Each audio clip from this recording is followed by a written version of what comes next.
Fala, pessoal. Bom dia, boa tarde, boa noite, boa madrugada. Eu sou o professor Adilio Ferreira.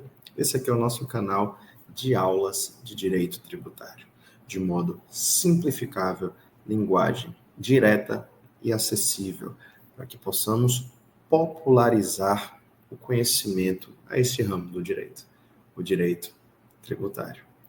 Antes de mais nada, já te faço um pedido. Se inscreve aí no canal, deixa seu like, deixa seu comentário, tá? Na descrição do vídeo, bem como na descrição do canal, deixo para vocês o acesso a diversos links de livros escritos ou organizados por mim. Hoje, temos mais uma aula. Hoje estudaremos dois princípios, duas limitações constitucionais ao poder de tributar. O princípio da isonomia e o princípio do não confisco. Então, sem mais delongas, vamos lá.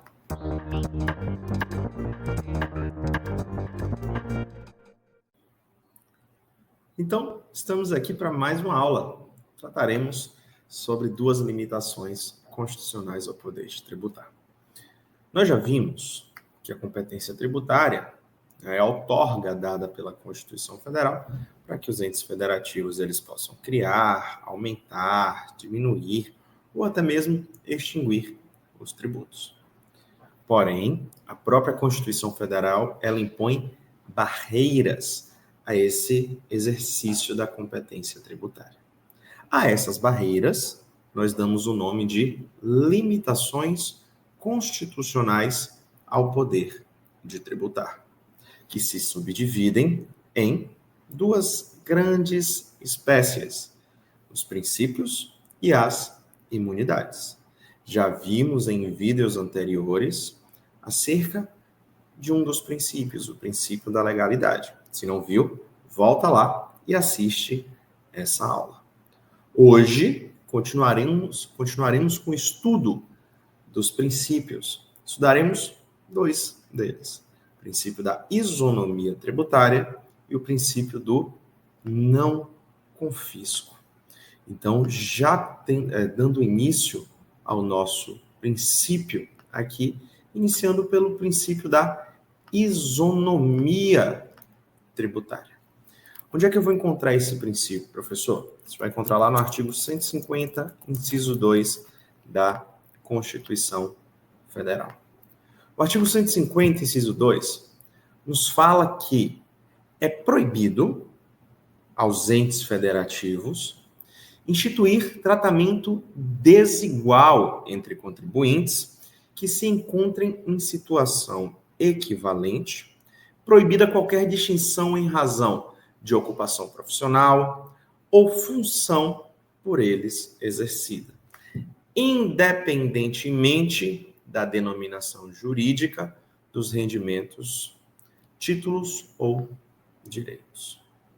Aqui, nós estamos falando da isonomia material. O que seria essa isonomia material?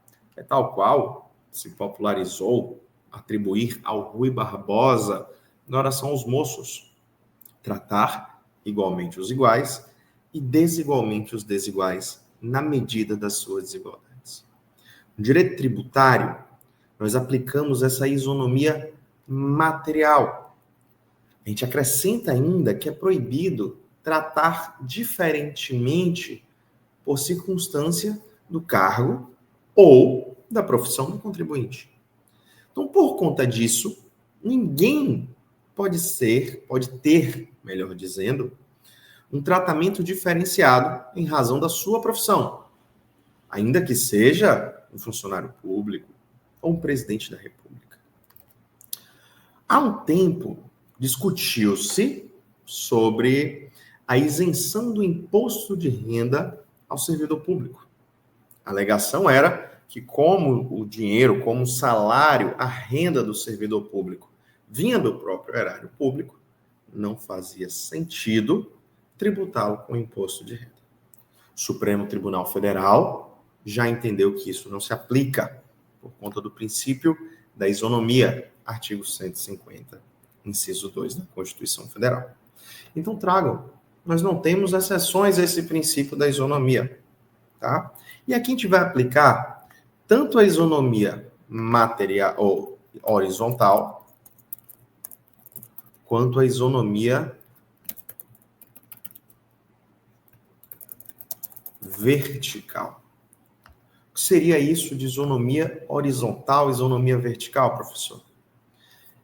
Isonomia horizontal é aquela em que os contribuintes eles devem ser tratados de modo igual, um tratamento igual aos contribuintes.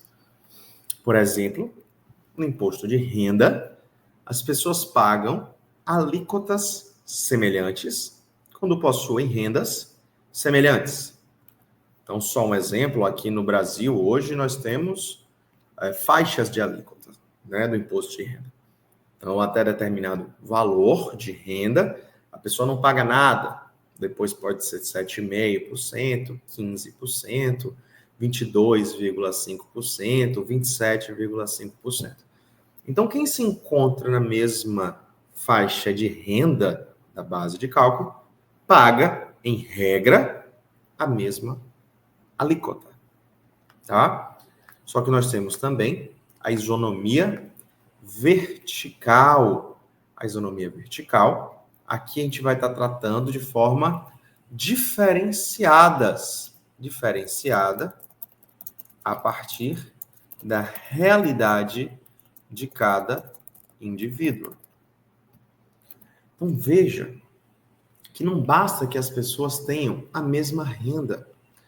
Apesar, por vezes, de pessoas terem a mesma renda aqui no imposto de renda, elas possuem realidades de vida que são diferentes.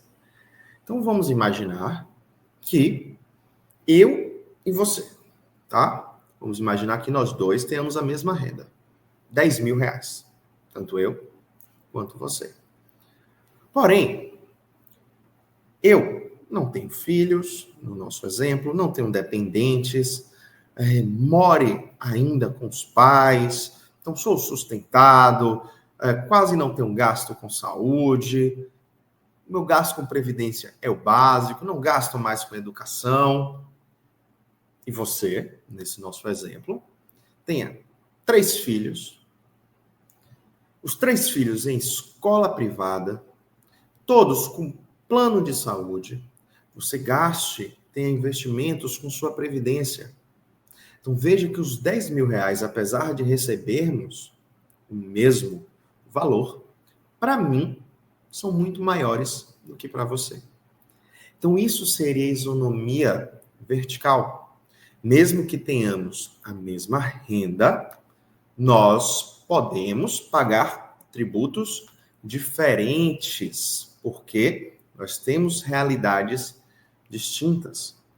Então, ainda que em virtude do princípio da isonomia, é que é possível uma tributação diferenciada por conta do princípio da isonomia. Por exemplo, é que nós temos a tributação do Simples Nacional, que se aplica às microempresas e às empresas de pequeno porte. É uma tributação diferenciada, porque elas não estão em par de igualdade com as grandes corporações. Compreendeu? O princípio da isonomia? Só isso.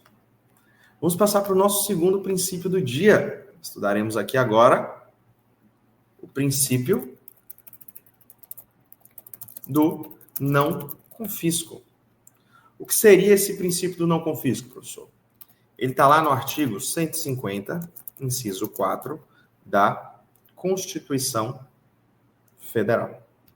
Se você abrir aí no artigo 150, inciso 4, verá que é vedado que os entes federativos utilizem tributo com efeito de confisco.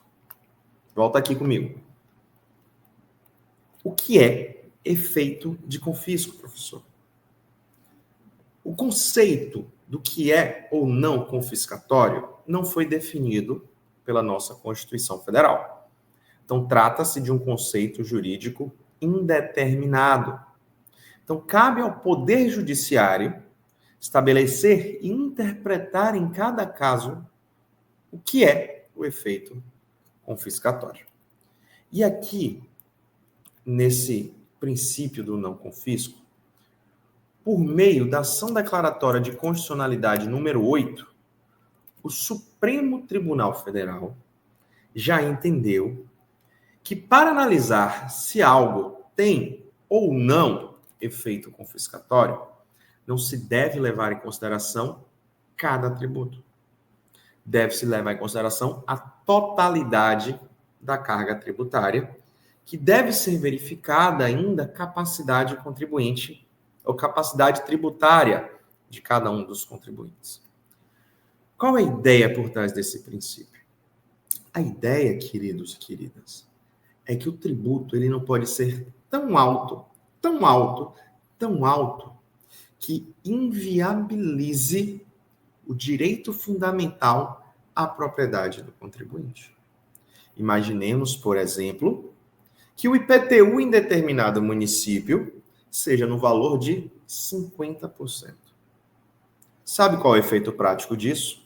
A cada 2 anos, esse contribuinte estará pagando o valor de um novo imóvel.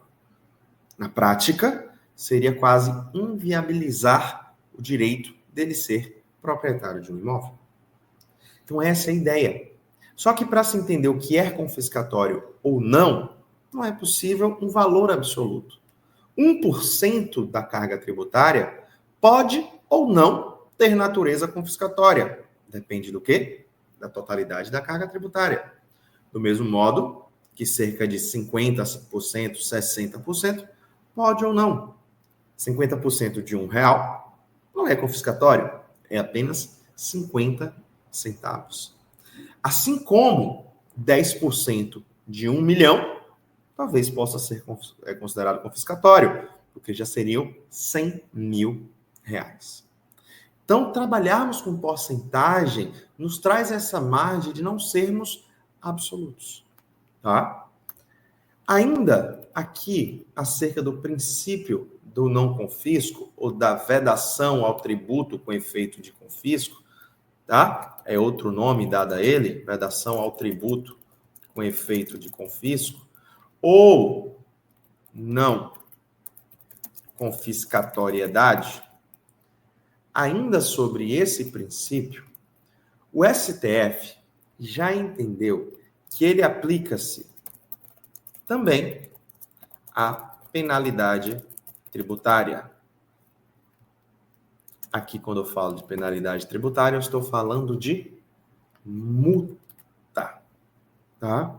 Então, o Supremo Tribunal Federal, ele já entendeu que a penalidade tributária também respeita o princípio do não confisco. Porém, do mesmo modo, deve ser feito um juízo de valor em cada caso, tendo aqui uma proporcionalidade entre o ilícito tributário e a penalidade tributária que foi cometida pelo nosso contribuinte. Perfeito? Então, aqui nós estudamos hoje o princípio da isonomia. Vimos que aqui é não tratarmos desigualmente os contribuintes que estão em situações distintas. E vimos o princípio do não confisco, que proíbe que a carga tributária seja elevada. Certo? Por hoje nós encerramos a nossa aula. Mais uma vez eu peço, se inscreva no canal, deixa seu like aqui nesse vídeo, traz o seu comentário, vai ser um prazer poder interagir com você. Também, qualquer dúvida que porventura tenha ficado, sinta-se à vontade para entrar comigo em contato a partir dos canais que eu deixo logo em seguida. Será igualmente um prazer poder interagir e tentar tirar sua dúvida. Ficamos por aqui. Até a próxima aula.